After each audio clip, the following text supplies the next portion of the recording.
In general நம்ம பார்த்தோன்னு வைங்க, மீனராசி நண்பர்களுக்கு பெரிய பிரச்சனைகள்லேருந்து வெளியே வருவீங்க.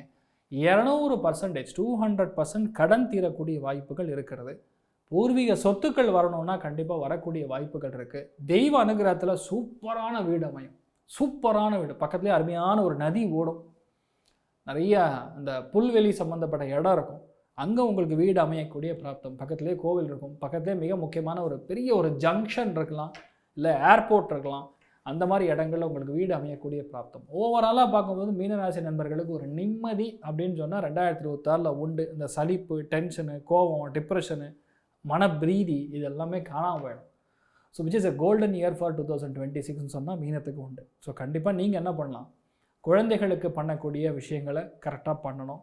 ரெண்டாவது பார்த்திங்கன்னா அவங்க புண்ணிய க்ஷேத்திரங்களுக்கு போகிறது, நான் சொல்கிறது ராமேஸ்வரம் மாதிரி இடங்கள், காஷி மாதிரி இடங்களுக்கு போய் பித்ரு சாந்திகள் செய்வது, முன்னோர்களுக்கான திதி சார்ந்த தர்ப்பணங்கள்லாம் கரெக்டாக பண்ணுறது, இதெல்லாம் வந்து உங்கள் லைஃப்பை வந்து உங்களுக்கும் நல்லாயிருக்கும், உங்கள் பேர குழந்தைகளுக்கு நல்லாயிருக்கும், உங்கள் வீட்டில் நல்ல காரியங்களுக்கு நீங்கள் முன்னாடி இருந்து நடத்துகிற மாதிரி ஒரு ஜோன் உங்களுக்கு ஆரம்பிக்கப்படுறது. சூப்பராக இருப்பீங்க.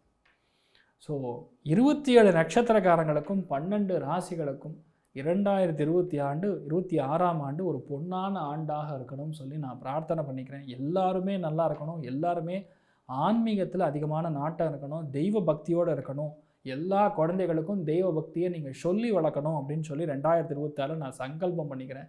சர்வே ஜனா சுகினோ பவந்து, சமஸ்த சன்மங்களாணி பவந்த்ரோன்னு கொண்டு வந்து ததாஸ்து. நன்றி.